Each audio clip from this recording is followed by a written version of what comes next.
Hi hello ನಮಸ್ತೆ ಎಲ್ಲರಿಗೂ info media ಜಗತ್ತು ಚಾನಲಿನ ಮತ್ತೊಂದು ವಿಡಿಯೋಗೆ ಸ್ವಾಗತ ಸುಸ್ವಾಗತ. ಸ್ನೇಹಿತರೆ, ಎಲ್ಲರೂ ಹೇಗಿದ್ದೀರಾ? ಎಲ್ಲರೂ ಚೆನ್ನಾಗಿದ್ದೀರಾ ಅಂದ್ಕೊಂಡಿದ್ದೀನಿ. ನಾನು ಕೂಡ ತುಂಬಾ ಚೆನ್ನಾಗಿದ್ದೀನಿ. ಎಲ್ಲರೂ ಚೆನ್ನಾಗಿದ್ದೀರಾ ಅಂದ್ಕೊಂಡು ಭಾವಿಸ್ಕೊಂಡು ಇವತ್ತಿನ ಒಂದು ವಿಡಿಯೋನ ಶುರು ಮಾಡಿಬಿಡೋಣ. ಇವತ್ತಿನ ಒಂದು ವಿಡಿಯೋದಲ್ಲಿ ಸಿಂಹ ರಾಶಿಯವರ ಭವಿಷ್ಯ ಜನವರಿ 2026ರಲ್ಲಿ ಏನೆಲ್ಲ ಅದೃಷ್ಟದ ಫಲಗಳನ್ನು ಸಿಂಹ ರಾಶಿಯವರು ಗಳಿಸಲಿದ್ದೀರಿ, ಯಾವುದರ ಬಗ್ಗೆ ಎಚ್ಚರಿಕೆ ವಹಿಸಬೇಕು ಸಿಂಹರಾಶಿಯವರು ಅನ್ನೋದನ್ನ ಒಟ್ಟಾರೆಯಾಗಿ ತಿಳಿಸ್ಕೊಡ್ತೀನಿ. ನಿಮ್ಮ ವ್ಯಾಪಾರದ ಬಗ್ಗೆ, ವ್ಯವಹಾರದ ಬಗ್ಗೆ, ಹಣಕಾಸಿನ ಬಗ್ಗೆ, ವೃತ್ತಿ ಜೀವನದ ಬಗ್ಗೆ, ಶಿಕ್ಷಣದ ಬಗ್ಗೆ ಒಟ್ಟಾರೆಯಾಗಿ ಸಿಂಹರಾಶಿಯವರ ಅದೃಷ್ಟ ಫಲಗಳು ಹೇಗಿರಲಿದೆ, ಯಾವುದರ ಬಗ್ಗೆ ಎಚ್ಚರಿಕೆ ವಹಿಸಬೇಕು ಅನ್ನೋದನ್ನ ಒಟ್ಟಾರೆಯಾಗಿ ತಿಳಿಸ್ಕೊಡ್ತಾ ಹೋಗ್ತೀನಿ. ಇದನ್ನೆಲ್ಲ ಕಂಪ್ಲೀಟಾಗಿ ತಿಳ್ಕೋಬೇಕು ಸಿಂಹರಾಶಿಯವರು ಅಂದರೆ ದಯವಿಟ್ಟು ಎಲ್ಲೂ ಕೂಡ ವಿಡಿಯೋನ ಸ್ಕಿಪ್ ಮಾಡಬಾರ್ದು. ಅಂದರೆ ವಿಡಿಯೋನ ಕಟ್ ಮಾಡಿ ಓಡಿಸ್ಕೊಂಡೋಗಿ ನೋಡ್ತೀರಾ, ಇದು ಫುಲ್ ಇನ್ಫಾರ್ಮೇಷನ್ ಅರ್ಥ ಆಗಲ್ಲ. ಸೊ ಹಾಗಾಗಿ ಎಲ್ಲ ವಿಡಿಯೋದಲ್ಲೂ ತಿಳಿಸ್ತಾ ಇರ್ತೀನಿ. ಮೊದಲಿಂದ ಕೊನೆ ತನಕ ವಿಡಿಯೋನ ವಾಚ್ ಮಾಡಿ. ವಿಡಿಯೋದಲ್ಲಿ ಒಳ್ಳೆ ಮಾಹಿತಿ ಸಿಕ್ಕಿದ್ದಲ್ಲಿ ತಪ್ಪದೆ ವಿಡಿಯೋಗೊಂದು ಲೈಕ್ ಕೊಟ್ಟು, ಇನ್ನೂ ನನ್ನ ಚಾನಲ್ನ ಸಬ್ಸ್ಕ್ರೈಬ್ ಮಾಡ್ಕೊಳ್ಳೋದನ್ನೇ ನೋಡ್ತಿದ್ರೆ ಇನ್ಫಾ ಮೀಡಿಯಾಗೆ ಸಬ್ಸ್ಕ್ರೈಬ್ ಆಗಿ ನಿಮ್ಮ ಅಭಿಪ್ರಾಯಗಳನ್ನು ಕಮೆಂಟ್ ಬಾಕ್ಸಲ್ಲಿ ತಿಳಿಸಿ. ಯಾರೆಲ್ಲ ಸಬ್ಸ್ಕ್ರೈಬ್ ಮಾಡಿಕೊಂಡು ಪ್ರತಿನಿತ್ಯ ವಿಡಿಯೋ ವಾಚ್ ಮಾಡ್ತಿದ್ದೀರಾ ಅಂಥವರಿಗೆ ಥ್ಯಾಂಕ್ ಯು ಸೋ ಮಚ್ ಅಂತ ಹೇಳ್ತಾ ವಿಡಿಯೋದ ಕಡೆ ಗಮನ ಕೊಟ್ಬಿಡೋಣ. ಸ್ನೇಹಿತರೆ, ಕಮೆಂಟ್ ಬಾಕ್ಸಲ್ಲಿ ಓಂ ನಮಃ ಶಿವಾಯ ಅಂತ ಕಮೆಂಟ್ ಮಾಡಿ. ಶಿವನ ಅನುಗ್ರಹದಿಂದ ನಿಮ್ಮ ಜೀವನದಲ್ಲಿ ಎಷ್ಟೇ ದೊಡ್ಡ ಮಟ್ಟದಲ್ಲಿ ಸಮಸ್ಯೆಗಳಿದ್ರೂ ಕೂಡ ಅವೆಲ್ಲವೂ ಸಂಪೂರ್ಣವಾಗಿ ನಿವಾರಣೆಯಾಗಲಿ ಅಂತ ಕೇಳ್ಕೊತಾ ವಿಡಿಯೋನ ಶುರು ಮಾಡಿಬಿಡೋಣ. ಸಿಂಹ ರಾಶಿಯ ಗ್ರಹ ಸ್ಥಿತಿಗಳು ಜನವರಿ 2026ರಲ್ಲಿ ಹೇಗಿರಲಿದೆ ಅಂದರೆ, ಗುರು ಮಿಥುನದಲ್ಲಿ 11ನೇ ಮನೆಯಲ್ಲಿ ತಿಂಗಳ ಪೂರ್ತಿ, ಶನಿ ಮೀನದಲ್ಲಿ 8ನೇ ಮನೆಯಲ್ಲಿ ಅಷ್ಟಮ ಶನಿ ಅಂತಲೇ ಹೇಳಬಹುದು ತಿಂಗಳ ಪೂರ್ತಿ. ಇನ್ನು ರಾಹು ಕುಂಭದಲ್ಲಿ 7ನೇ ಮನೆಯಲ್ಲಿ, ಕೇತು ಸಿಂಹದಲ್ಲಿ 1ನೇ ಮನೆಯಲ್ಲಿ. ಇದು ಗ್ರಹಗಳ ಸಂಚಾರ, ಗ್ರಹಗಳ ಸ್ಥಾನ ಬದಲಾವಣೆ, ಗ್ರಹಗಳ ಸ್ಥಿತಿಗಳು ಅಂತಲೇ ಹೇಳಬಹುದು. ಇನ್ನು ಸಿಂಹ ರಾಶಿಯವರಿಗೆ ಜನವರಿ 2026 ಮಾಸಿಕ ರಾಶಿ ಭವಿಷ್ಯ ಒಟ್ಟಾರೆಯಾಗಿ ಹೇಗಿರಲಿದೆ ಅಂದರೆ, ಜನವರಿ ತಿಂಗಳು ನಿಮಗೆ ಸ್ವಲ್ಪ ನಿಧಾನಗತಿಯನ್ನು ಮತ್ತು ಜೀವನವನ್ನು ಮರುಹೊಂದಿಸಿಕೊಳ್ಳುವುದನ್ನು ಕೇಳುತ್ತದೆ. ಆರಂಭದಲ್ಲಿ ನಿಮ್ಮ ಗಮನವು ಸೃಜನಶೀಲತೆ, ಮಕ್ಕಳು ಅಥವಾ ವೈಯಕ್ತಿಕ ಆಸಕ್ತಿಗಳ ಕಡೆಗೆ ಹೋಗಬಹುದು.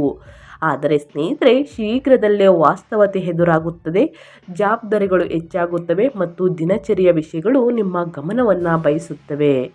ಜನವರಿ ಮಧ್ಯದ ನಂತರ ನಿಮ್ಮ ದೈನಂದಿನ ಕೆಲಸ, ಆರೋಗ್ಯ, ಶಿಸ್ತು ಆದ್ಯತೆಯನ್ನು ಪಡೆಯುತ್ತವೆ. ಬೆಳವಣಿಗೆಯು ಈಗ ದೊಡ್ಡ ನಡೆಗಳ ಮೂಲಕ ಬರುವುದಿಲ್ಲ ಸ್ನೇಹಿತರೆ, ಬದಲಿಗೆ ಸ್ಥಿರತೆ ಮತ್ತು ಪ್ರಯತ್ನದ ಮೂಲಕ ಬರುತ್ತದೆ ಎಂದು ನೀವು ಅರಿತುಕೊಳ್ಳಬಹುದು. 11ನೇ ಮನೆಯಲ್ಲಿರುವಂತಹ ಗುರು ಲಾಭದ ಸ್ಥಾನದಲ್ಲಿ ಲಾಭ ಮತ್ತು ನೆಟ್ವರ್ಕಿಂಗ್ಗೆ ಬೆಂಬಲ ನೀಡುವುದನ್ನು ಮುಂದುವರಿಸುತ್ತಾರೆ. ಆದರೆ 8ನೇ ಮನೆಯಲ್ಲಿರುವ ಶನಿ ಅಷ್ಟಮ ಶನಿ ನಿಮಗೆ ಇನ್ನು ಮುಂದೆ ಅಗತ್ಯವಿಲ್ಲದ ಅಭ್ಯಾಸಗಳನ್ನು ಬದಲಾಯಿಸಲು ಮೌನವಾಗಿ ಒತ್ತಾಯಿಸುತ್ತಾನೆ ಸ್ನೇಹಿತರೆ. ಈ ತಿಂಗಳು ನಿಮ್ಮನ್ನು ಒಳಗಿನಿಂದ ಮರುರೂಪಿಸುತ್ತದೆ ಅಂತಲೇ ಹೇಳಬಹುದು. ಹಾಗಿದ್ರೆ ನಿಮ್ಮ ವೃತ್ತಿ ಮತ್ತು ಉದ್ಯೋಗದ ಬಗ್ಗೆ, ಕೆರಿಯರ್ ಮತ್ತು ಜಾಬ್ ಬಗ್ಗೆ, ನಿಮ್ಮ ಫೈನಾನ್ಸ್ ಬಗ್ಗೆ ಹೇಳೋದಾದರೆ ಏನೆಲ್ಲ ಬದಲಾವಣೆಯನ್ನು ನೋಡಲಿದ್ದೀರಿ, ನಿಮ್ಮ ಹಣಕಾಸಿನಲ್ಲಿ ಯಾವುದರ ಬಗ್ಗೆ ಎಚ್ಚರಿಕೆ ವಹಿಸಬೇಕು ಅನ್ನೋದನ್ನ ನೋಡ್ತಾ ಹೋಗೋಣ. ಆರ್ಥಿಕವಾಗಿ ಈ ತಿಂಗಳು ನೆಟ್ವರ್ಕಿಂಗ್ ಮತ್ತು ದೀರ್ಘಕಾಲೀನ ಸಂಪರ್ಕಗಳ ಮೂಲಕ ಲಾಭವನ್ನು ಬೆಂಬಲಿಸುತ್ತದೆ. 11ನೇ ಮನೆಯಲ್ಲಿರುವಂತಹ ಗುರು ಸ್ನೇಹಿತರು, ಹಿರಿಯರು ಅಥವಾ ವೃತ್ತಿಪರ ವಲಯಗಳಿಂದ ಬೆಂಬಲವನ್ನು ಪಡೆಯಲು ಸಹಾಯವನ್ನು ಮಾಡುತ್ತಾರೆ. ಅದ್ಯಾಗೋ 8ನೇ ಮನೆಯಲ್ಲಿರುವಂತಹ ಶನಿಯು ಆರೋಗ್ಯ ವಿಮೆ, ರಿಪೇರಿ ಅಥವಾ ಕುಟುಂಬದ ಕಟ್ಟುಪಾಡುಗಳಿಗೆ ಸಂಬಂಧಿಸಿದ ಅನಿರೀಕ್ಷಿತ ಖರ್ಚುಗಳನ್ನು ತರಬಹುದು. ಅಪಾಯಕಾರಿ ಹೂಡಿಕೆಗಳು ಅಂದರೆ ಸ್ನೇಹಿತರೆ ರಿಸ್ಕ್ ಇನ್ವೆಸ್ಟ್ಮೆಂಟ್ ಮತ್ತು ಊಹಾಪೋಹಗಳನ್ನು ಸ್ನೇಹಿತರೆ ತಪ್ಪಿಸಿ. ಬಾಕಿಗಳನ್ನು ತೀರಿಸುವುದು ಮತ್ತು ತುರ್ತು ಉಳಿತಾಯವನ್ನು ನಿರ್ಮಿಸುವುದರತ್ತ ಗಮನ ಹರಿಸಿ. ಈ ತಿಂಗಳು ವಿಸ್ತರಣೆಗಿಂತ ಸ್ಥಿರತೆ ಮುಖ್ಯ ಸ್ನೇಹಿತರೆ. ಸೊ ಹಾಗಾಗಿ ಬಹಳಷ್ಟು ನಿಮ್ಮ ಹಣಕಾಸಿನಲ್ಲಿ ಸ್ನೇಹಿತರೆ ಸ್ವಲ್ಪ ಸೇವಿಂಗ್ಸ್ ಅನ್ನೋದು ಬಹಳ ಮುಖ್ಯವಾಗುತ್ತದೆ. ಹಣಕಾಸಿನಲ್ಲಿ ಸ್ನೇಹಿತರೆ ಸಾಕಷ್ಟು ಜವಾಬ್ದಾರಿಯಿಂದ ನಡ್ಕೋಬೇಕಾಗುತ್ತದೆ. ಬೇಜವಾಬ್ದಾರಿಯಿಂದ ಬೇಡದ ವಸ್ತುಗಳನ್ನು ಪದೇ ಪದೇ ಖರೀದಿ ಮಾಡುವುದರಿಂದ ಮುಂದಿನ ದಿನಗಳಲ್ಲಿ ಹಣಕಾಸಿನ ಪ್ರಾಬ್ಲಮ್ ಎದುರಾಗಲಿದೆ. ಸೊ ಹಾಗಾಗಿ ಬಹಳಷ್ಟು ಎಚ್ಚರಿಕೆಯಿಂದ ಗಮನ ಹರಿಸಿ. ಇನ್ನು ವೃತ್ತಿ ಮತ್ತು ಉದ್ಯೋಗದ ಬಗ್ಗೆ ಹೇಳೋದಾದರೆ ಏನೆಲ್ಲ ಬದಲಾವಣೆಯನ್ನು ನೋಡಲಿದ್ದೀರಿ, ಯಾವುದರ ಬಗ್ಗೆ ಎಚ್ಚರಿಕೆ ವಹಿಸಬೇಕು ಅಂದರೆ, ಜನವರಿ ಮೊದಲಾರ್ಧದಲ್ಲಿ ನಿಮ್ಮ ಕೆರಿಯರ್ ಮತ್ತು ಜಾಬ್ ಬಗ್ಗೆ ಹೇಳೋದಾದರೆ ನಿಮ್ಮ ಆಲೋಚನೆಗಳ ಬಗ್ಗೆ ನೀವು ಪ್ರೇರಿತರಾಗಿ ಮತ್ತು ಆತ್ಮವಿಶ್ವಾಸದಿಂದ ಇರುವಿರಿ. ಸೃಜನಶೀಲ ಕಾರ್ಯಗಳು, ನಾಯಕತ್ವದ ಪಾತ್ರಗಳು ಅಥವಾ ನಿಮ್ಮ ಪ್ರತಿಭೆ ಗೋಚರಿಸುವ ಚಟುವಟಿಕೆಗಳನ್ನು ನೀವು ಆನಂದಿಸಬಹುದು. ಜನವರಿ ಮಧ್ಯದ ನಂತರ ಕೆಲಸದ ಒತ್ತಡ ಹೆಚ್ಚಾಗುತ್ತದೆ. ಗಡುವುಗಳು, ಕೆಲಸದ ಹೊರೆ, ಸ್ಪರ್ಧೆ ಅಥವಾ ಕೆಲಸದ ಸ್ಥಳದ ರಾಜಕೀಯವನ್ನು ನೀವು ಎದುರಿಸಬೇಕಾಗಿ ಬರಬಹುದು ಸ್ನೇಹಿತರೆ.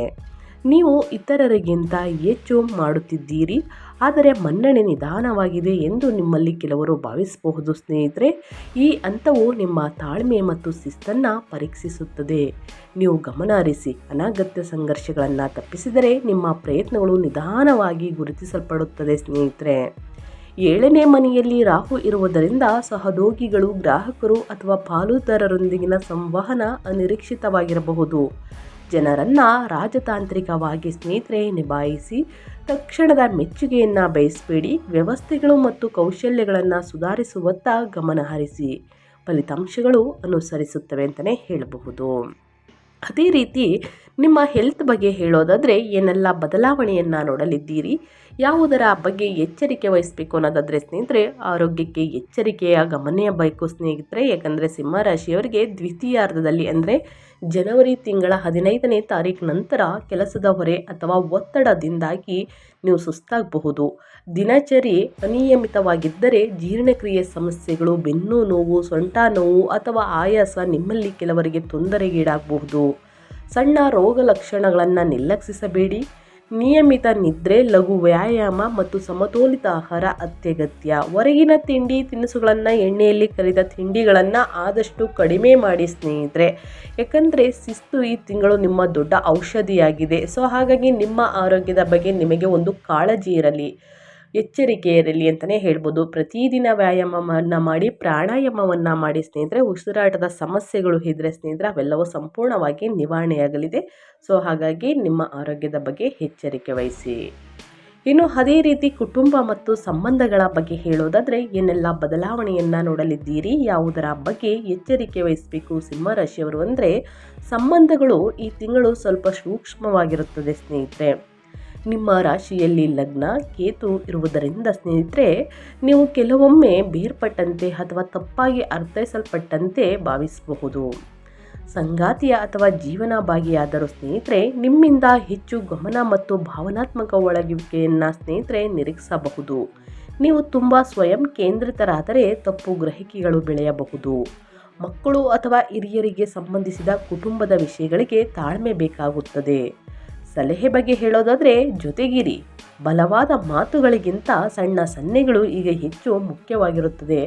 ನಿಮ್ಮ ವೈವಾಹಿಕ ಜೀವನದಲ್ಲಾಗಲಿ, ಕುಟುಂಬ ಜೀವನದಲ್ಲಾಗಲಿ, ಪ್ರೇಮ ಸಂಬಂಧದಲ್ಲಾಗಲಿ ಸ್ನೇಹಿತರೆ ಜನವರಿ ದ್ವಿತೀಯಾರ್ಧದಲ್ಲಿ ಸ್ನೇಹಿತರೆ ಅಂದರೆ 15ನೇ ತಾರೀಕು ನಂತರ ಸಣ್ಣ ಪುಟ್ಟ ಮಾತುಗಳಿಗೆ ಕೋಪ ಬರುವಂತಹ ಚಾನ್ಸಸ್ ಇದ್ದೇ ಇರುತ್ತದೆ. ದುಡುಕಿನ ಮಾತು ಸ್ನೇಹಿತರದು ಶಾಶ್ವತವಾಗಿ ಉಳಿಯುತ್ತದೆ. ಆದಷ್ಟು ಕೂತು ಮಾತನಾಡಿ ಬಗೆಹರಿಸಿಕೊಳ್ಳಿ. ದುಡುಕಿನ ಮಾತು ಉಳಿತಲ್ಲ. ಮಾತು ಬೆಳ್ಳಿ, ಮೌನ ಬಂಗಾರ ಥರ ಇರುವುದು ಬಹಳ ಮುಖ್ಯವಾಗುತ್ತದೆ ಈ ತಿಂಗಳು ಸ್ನೇಹಿತರೆ. ಸ್ವಲ್ಪ ಸೂಕ್ಷ್ಮವಾಗಿರುತ್ತದೆ ಅಂತಲೇ ಹೇಳಬಹುದು. ಸ್ನೇಹಿತರೆ ಕೇತು ಸಂಚಾರವನ್ನು ಮಾಡುವುದರಿಂದ ಕೆಲವೊಮ್ಮೆ ಬೇರ್ಪಟ್ಟಂತೆ, ತಪ್ಪಾಗಿ ಅರ್ಥೈಸಲ್ಪಟ್ಟಂತೆ ಭಾವಿಸಬಹುದು. ಸೊ ಹಾಗಾಗಿ ಸಾಕಷ್ಟು ಎಚ್ಚರಿಕೆ ಇರಲಿ. ನಿಮ್ಮ ಮಾತಲ್ಲಿ ಅಹಮನ್ನನ್ನು ಬಿಡಬೇಕಾಗುತ್ತದೆ ಸ್ನೇಹಿತರೆ. ಅಹಂಕಾರದ ಮಾತು ಒಳಿತಲ್ಲ, ಅದು ನಿಮ್ಮ ಸಂಬಂಧಗಳನ್ನೇ ಬೇರ್ಪಡಿಸುತ್ತದೆ. ಸೊ ಹಾಗಾಗಿ ಏನೇ ಮನಸ್ತಾಪ ಬಂದರೂ ಹಿರಿಯರನ್ನು ಕೂರಿಸಿ ಬಗೆಹರಿಸ್ಕೊಳ್ಳಿ, ಒಳಿತಾಗಲಿದೆ. ಇನ್ನು ಅದೇ ರೀತಿ ನಿಮ್ಮ ವ್ಯವಹಾರ ಮತ್ತು ವ್ಯಾಪಾರದ ಬಗ್ಗೆ ಹೇಳೋದಾದರೆ, ಇನ್ನು ಪಾಲುದಾರಿಕೆ ಬಗ್ಗೆ ಹೇಳೋದಾದರೆ ಏನೆಲ್ಲ ಬದಲಾವಣೆಯನ್ನು ನೋಡಲಿದ್ದೀರಿ ಈ ತಿಂಗಳು, ಯಾವುದರ ಬಗ್ಗೆ ಮುನ್ನೆಚ್ಚರಿಕೆಗಳನ್ನು ತೆಗೆದುಕೊಳ್ಬೇಕು ಅಂದರೆ, ವ್ಯಾಪಾರ ಮಾಲೀಕರು ಮಿಶ್ರ ಫಲಿತಾಂಶಗಳನ್ನು ಅನುಭವಿಸಬಹುದು. ಸಂಪರ್ಕಗಳು, ನೆಟ್ವರ್ಕಿಂಗ್ ಮೂಲಕ ಲಾಭ ಸಾಧ್ಯ. ಆದರೆ ದೈನಂದಿನ ಕಾರ್ಯಾಚರಣೆಗಳು ಕಷ್ಟಕರವೆನಿಸಬಹುದು ಸ್ನೇಹಿತರೆ. ಪಾಲುದಾರಿಕೆಗಳಿಗೆ ಎಚ್ಚರಿಕೆಯ ನಿರ್ವಹಣೆ ಅಗತ್ಯ. ಮೌಖಿಕ ಭರವಸೆಗಳನ್ನು ಕುರುಡರಾಗಿ ನಂಬುವುದನ್ನು ತಪ್ಪಿಸಿ. ದಾಖಲೆಗಳನ್ನು ಸ್ಪಷ್ಟವಾಗಿಡಿ ಮತ್ತು ಒಪ್ಪಂದಗಳನ್ನು ಖಚಿತಪಡಿಸಿಕೊಳ್ಳಿ ಸ್ನೇಹಿತರೆ. ಈ ತಿಂಗಳಲ್ಲಿ ಹೂಡಿಕೆಯನ್ನು ಮಾಡುವುದಕ್ಕೆ ಅಷ್ಟೇನು ಹೊಳಿತಲ್ಲ. ಸೊ ಹಾಗಾಗಿ ಹಿರಿಯರ ಮಾರ್ಗದರ್ಶನವನ್ನು ತೆಗೆದುಕೊಂಡು ಹೂಡಿಕೆಯನ್ನು ಮಾಡಬೇಕು ಅಂತಂದರೆ ದ್ವಿತೀಯಾರ್ಧದಲ್ಲಿ ಅಂದರೆ 20ನೇ ತಾರೀಕು ನಂತರ ಸ್ನೇಹಿತರೆ ಹೂಡಿಕೆಯನ್ನು ಮಾಡ್ಬೋದು ಸಿಂಹರಾಶಿಯವರು. ಇನ್ನು ಅದೇ ರೀತಿ ವಿದ್ಯಾರ್ಥಿಗಳಿಗೆ ಶಿಕ್ಷಣದ ಬಗ್ಗೆ ಹೇಳೋದಾದರೆ ಏನೆಲ್ಲ ಬದಲಾವಣೆಗಳನ್ನು ನೋಡಲಿದ್ದೀರಿ ಸಿಂಹರಾಶಿಯ ವಿದ್ಯಾರ್ಥಿಗಳು, ಯಾವುದರ ಬಗ್ಗೆ ಎಚ್ಚರಿಕೆ ವಹಿಸಬೇಕು ಅಂದರೆ, ವಿದ್ಯಾರ್ಥಿಗಳು ಸ್ಪರ್ಧೆ ಅಥವಾ ನಿರೀಕ್ಷೆಗಳಿಂದಾಗಿ ಒತ್ತಡವನ್ನು ಅನುಭವಿಸಬಹುದು. ಪ್ರಯತ್ನದ ಹೊರತಾಗಿಯೂ ಪ್ರಗತಿ ನಿಧಾನವಾಗಿದೆ ಎಂದು ನಿಮ್ಮಲ್ಲಿ ಕೆಲವರು ಭಾವಿಸಬಹುದು ಸ್ನೇಹಿತರೆ. ರಚನಾತ್ಮಕ ದಿನಚರಿಯೊಂದಿಗೆ ಏಕಾಗ್ರತೆ ಸುಧಾರಿಸುತ್ತದೆ. ಇತರರೊಂದಿಗೆ ಹೋಲಿಕೆ ಮಾಡಿಕೊಳ್ಳುವುದನ್ನು ತಪ್ಪಿಸಿ. ಯಾಕಂದರೆ ಸ್ನೇಹಿತರೆ, ಇರಬೇಕು ಹೋಲಿಕೆ ಅನ್ನೋದು ಬಹಳ ಮುಖ್ಯ. ಅವರಿಗಿಂತ ನಾವು ಚೆನ್ನಾಗಿ ಓದ್ತಾ ಇದ್ದೀವಿ, ಬೇರೆ ಕಡೆ ಅವರಿಗಿಂತ ನಾವು ಮುಂದೆ ಇದ್ದೀವಿ, ಹಿಂದೆ ಇದ್ದೀವಿ, ಅದೆಲ್ಲ ಸರ್ವೇ ಸಾಮಾನ್ಯ ಅಂತಲೇ ಹೇಳ್ಬೋದು. ಆದರೆ ನೀವೇ ಮುಂದೆ ಇದ್ದೀರಾ ಸ್ನೇಹಿತರೆ, ಈ ರೀತಿ ನೀವು ಮನೋಭಾವವನ್ನು ಬಿಡಬೇಕಾಗುತ್ತದೆ. ಆದಷ್ಟು ಹೋಲಿಕೆ ಮಾಡಿಕೊಳ್ಳುವುದನ್ನು ಬಿಡಿ ಸ್ನೇಹಿತರೆ. ಸ್ಥಿರತೆ ಯಶಸ್ಸನ್ನು ತರುತ್ತದೆ, ಶಾರ್ಟ್ಕಟ್ಗಳಲ್ಲ. ಸೊ ಹಾಗಾಗಿ ಪ್ರತಿದಿನ ಸರಿಯಾದ ಸಮಯಕ್ಕೆ ಅಧ್ಯಯನವನ್ನು ಮಾಡಿ ಏಕಾಗ್ರತೆಯಿಂದ ಮನಸ್ಸಿನಿಂದ ಸ್ನೇಹಿತರೆ ಅಧ್ಯಯನ ಮಾಡಿದ್ದಲ್ಲಿ ಉನ್ನತ ಫಲಿತಾಂಶವನ್ನು ಖಂಡಿತವಾಗಿಯೂ ಗಳಿಸಲಿದ್ದೀರಿ ಸ್ನೇಹಿತರೆ. ಸಣ್ಣ ಪುಟ್ಟ ಶಾರ್ಟ್ಕಟ್ಗಳಿಂದ ಸ್ನೇಹಿತರೆ ನಿಮ್ಮ ಇಮೇಜನ್ನೇ ಹಾಳು ಮಾಡ್ಕೊಳ್ಳೋಕೆ ಹೋಗಬೇಡಿ. ಇನ್ನು ಗಮನಿಸಬೇಕಾದ ಪ್ರಮುಖ ದಿನಾಂಕಗಳ ಬಗ್ಗೆ ಹೇಳೋದಾದರೆ, ಜನವರಿ 13ನೇ ತಾರೀಕು ಶುಕ್ರ 6ನೇ ಮನೆಗೆ ಕೆಲಸ, ಸೇವೆ ಮತ್ತು ಆರೋಗ್ಯದತ್ತ ಗಮನ ಕೊಡಿ ಸ್ನೇಹಿತರೆ. ಇನ್ನು ಜನವರಿ 14 ಸೂರ್ಯ 6ನೇ ಮನೆಗೆ ಜವಾಬ್ದಾರಿಗಳು ಹೆಚ್ಚಾಗುತ್ತವೆ, ಶಿಸ್ತು ಅಗತ್ಯ. ಜನವರಿ 16ನೇ ತಾರೀಕು ಕುಜ 6ನೇ ಮನೆಗೆ ಸ್ಪರ್ಧಾತ್ಮಕ ಶಕ್ತಿ ಹೆಚ್ಚಾಗುತ್ತದೆ, ಸಂಘರ್ಷಗಳನ್ನು ಆದಷ್ಟು ತಪ್ಪಿಸಿ. ಇನ್ನು ಜನವರಿ 17ನೇ ತಾರೀಕು ಬುಧ 6ನೇ ಮನೆಗೆ ಸಮಸ್ಯೆ ಪರಿಹಾರ ಮತ್ತು ಸಂವಹನ ಸುಧಾರಿಸುತ್ತದೆ. ಯಾವಾಗ ಎಚ್ಚರಿಕೆ ವಹಿಸಬೇಕು, ಯಾವುದರಲ್ಲಿ ಏನೆಲ್ಲ ಅದೃಷ್ಟದ ಫಲಗಳನ್ನು ಗಳಿಸಲಿದ್ದೀರಿ, ಯಾವುದರಲ್ಲಿ ನನ್ನ ಕಂಪ್ಲೀಟಾಗಿ ತಿಳಿಸ್ಕೊಟ್ಟಾಯಿತು. ಸೊ ಸ್ನೇಹಿತರೆ, ಪರಿಹಾರದ ಕ್ರಮಗಳನ್ನು ಅನುಸರಿಸಿ. ಆತ್ಮವಿಶ್ವಾಸವನ್ನು ಬಲಪಡಿಸಲು ಪ್ರತಿದಿನ ಬೆಳಿಗ್ಗೆ ಸೂರ್ಯ ದೇವರಿಗೆ ನೀರನ್ನು ಅರ್ಪಿಸಿ. ಆಂತರಿಕ ಸಮತೋಲನಕ್ಕಾಗಿ ಪ್ರತಿದಿನ ಓಂ ನಮಃ ಶಿವಾಯ ಎಂದು ಜಪಿಸಿ. ಆದಷ್ಟು ಅಡೆತಡೆಗಳು ಎಲ್ಲವೂ ಕೂಡ ನಿವಾರಣೆಯಾಗಲಿದೆ, ಸಮಸ್ಯೆಗಳು ಕೂಡ ಕ್ರಮೇಣವಾಗಿ ನಿವಾರಣೆಯಾಗಲಿದೆ.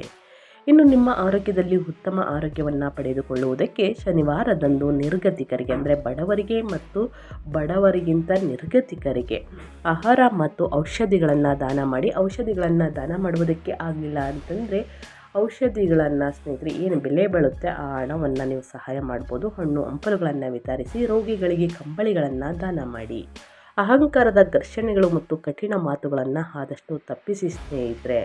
ದೈನಂದಿನ ದಿನಚರಿಯಲ್ಲಿ ಶಿಸ್ತನ್ನು ಕಾಪಾಡಿಕೊಳ್ಳಿ. ಶನಿವಾರದಂದು ಶನಿ ಸ್ತೋತ್ರವನ್ನು ಹೇಳಿ ತೈಲಾಭಿಷೇಕವನ್ನು ಮಾಡಿಸಿ ಶನಿ ದೇವರಿಗೆ ಸ್ನೇಹಿತರೆ ಒಳಿತಾಗಲಿದೆ. ಉದ್ದಿನ ಬೇಳೆಯನ್ನು ಕೂಡ ದಾನ ಮಾಡ್ಬೋದು ಶನಿವಾರದಂದು. ಈ ರೀತಿ ಮಾಡುವುದರಿಂದ ನಿಮ್ಮ ಆರೋಗ್ಯದಲ್ಲಿರುವಂತಹ ಸಮಸ್ಯೆಗಳು, ಇನ್ನು ವ್ಯಾಪಾರದಲ್ಲಿ ವ್ಯವಹಾರದಲ್ಲಿ ಇದ್ದ ಅಡೆತಡೆಗಳು ಎಲ್ಲವೂ ಕೂಡ ಸಂಪೂರ್ಣವಾಗಿ ನಿವಾರಣೆಯಾಗಲಿದೆ ಸ್ನೇಹಿತರೆ. 2026 ವರ್ಷದ ಮೊದಲ ತಿಂಗಳು ಜನವರಿಯಲ್ಲಿ ಮಾಸಿಕ ಭವಿಷ್ಯವನ್ನು ಯಾವುದರಲ್ಲಿ ಎಚ್ಚರಿಕೆ ವಹಿಸಬೇಕು, ಸಿಂಹರಾಶಿಯವರು ಏನೆಲ್ಲ ಅದೃಷ್ಟದ ಫಲಗಳನ್ನು ಗಳಿಸಲಿದ್ದೀರಿ ಅನ್ನೋದನ್ನು ತಿಳಿಸ್ಕೊಟ್ಟಾಯಿತು. ಇವತ್ತಿನ ಒಂದು ವಿಡಿಯೋದಲ್ಲಿ ಒಳ್ಳೆಯ ಮಾಹಿತಿ ಸಿಕ್ಕಿದ್ರೆ ದಯವಿಟ್ಟು ವಿಡಿಯೋಗೆ ಲೈಕ್ ಮಾಡಿ. ಇನ್ನೂ ನನ್ನ ಚಾನಲ್ನ ಸಬ್ಸ್ಕ್ರೈಬ್ ಮಾಡ್ಕೊಳ್ಳೋದನ್ನು ಏನು ನೋಡ್ತಿದ್ರೆ ಇನ್ಫಾ ಮೀಡಿಯಾಗೆ ಸಬ್ಸ್ಕ್ರೈಬ್ ಆಗಿ ನಿಮ್ಮ ಅಭಿಪ್ರಾಯಗಳನ್ನು ಕಮೆಂಟ್ ಬಾಕ್ಸಲ್ಲಿ ತಿಳಿಸಬಹುದು. ಯಾರೆಲ್ಲ ಸಬ್ಸ್ಕ್ರೈಬ್ ಮಾಡಿಕೊಂಡು ಪ್ರತಿನಿತ್ಯ ವಿಡಿಯೋ ವಾಚ್ ಮಾಡ್ತಿದ್ದೀರಾ ಅಂಥವರಿಗೆ ಥ್ಯಾಂಕ್ ಯು ಸೋ ಮಚ್ ಅಂತ ಹೇಳ್ತಾ, ನಿಮಗೂ ಮತ್ತು ನಿಮ್ಮ ಕುಟುಂಬಕ್ಕೆ ತುಂಬಾ ಒಳ್ಳೆಯದಾಗಲಿ, ಶನಿ ದೇವರ ಆಶೀರ್ವಾದ ಸಿಗಲಿ ಅಂತ ಹೇಳ್ತಾ ಮತ್ತೊಂದು ವಿಡಿಯೋ ಜೊತೆ ಮತ್ತೊಂದು ಹೊಸ ಭವಿಷ್ಯದ ಜೊತೆಗೆ ಸಿಗ್ತೀನಿ. Thank you for watching.